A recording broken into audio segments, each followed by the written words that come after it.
The opportunity presents itself. I believe in all of them.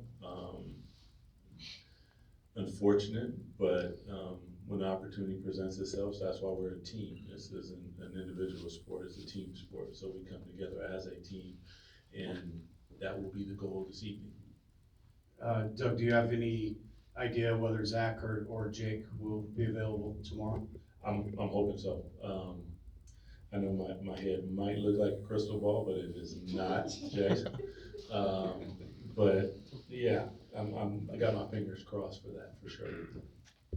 With no Domas, how much do you still just try to run the same things compared to have to, change what you do stylistically with him out?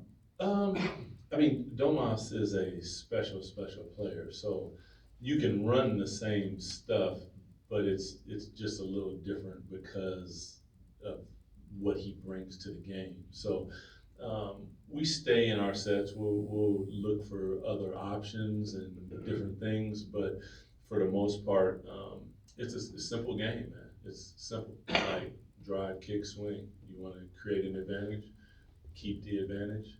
Don't turn the damn ball over.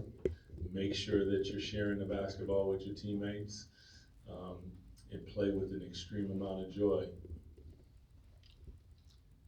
Doug, when you look at what the Cleveland has been able to accomplish this year, what's maybe jumped out to you about how much they've changed since last year?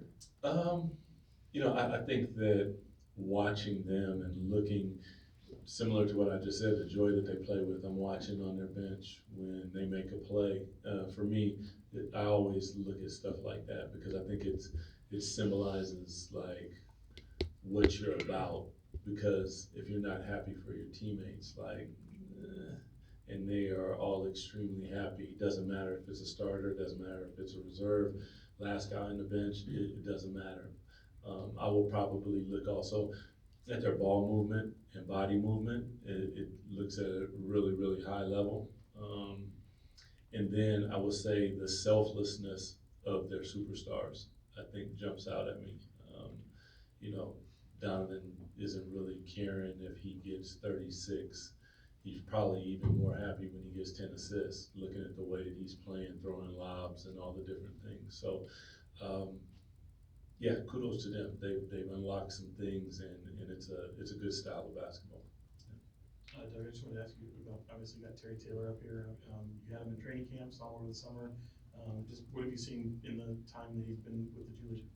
Um, Physical, brings it every single night. And I mean, that's, T hits the floor, that's what I'm going to expect from him. Um, yeah, he plays extremely hard, and I respect and appreciate that. That is just another guy that has paid his dues, and I think that it is always good when we can reward our own for doing good because it's a system that we're trying to establish, and we've seen other teams. I say we. I have watched other teams that have used in what I consider their system correctly of bringing players up, sending them down, developing them, and then they actually come into the NBA and they're ready to go. So I'm hoping that that's what we continue to do. Doug, you've talked a lot about like trust, kind of since you've taken over. How important is that factor in a game like this? Where you're missing like three of your key guys. How much trust do these players have to have in one another to make the right read, the right pass, things like that? Um, it's a fair question. I think even with our guys prior to the other night, that was one of the things that we're trying to establish. Is even when I came here, like I had played basketball my whole life, but I always say I didn't learn how to play basketball until I got to the Kings because you get off the ball and on a lot of teams it doesn't come back to you. There's a trust in that. And the ball gravitates towards those that it should gravitate towards. So for players that haven't played, even the other night when I put in the 5 to close the game, my message to them was play the right way. Like, it doesn't matter who the name on the back of the jersey, it matters what's on the front and how we play. This is how we play in Sacramento. And that is always going to be my messaging. And, some guys are going to get more than others. That's the nature of competition. I understand that. we want to go out and we want to play a certain style of basketball. Doug, you've dealt with so much here in a short period of time with Thing.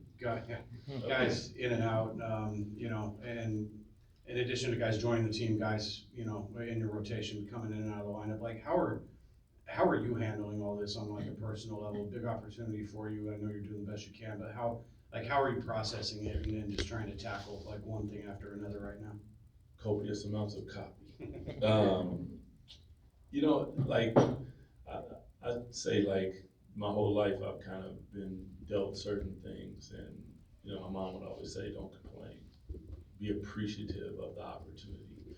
So that's kind of how I look at it. Like, I could say, oh, this, oh, that, woe is me, but that's just not really how I'm built. So, yeah, it's always something, but that's okay, because in life it's always something. And if you're only riding real good when it's good, then I don't really rock with you anyway, because you got to be able to keep your mind and have a positive outlook when things get choppy, because therein lies the opportunity for growth in a lot of different things. So that's just kind of how I've taken it. You guys will ultimately be the judge of what you think that is. But I'm good. Not a lot of sleep, but, you know, we can sleep later. Thanks, everyone. Appreciate y'all. Thanks, Doug.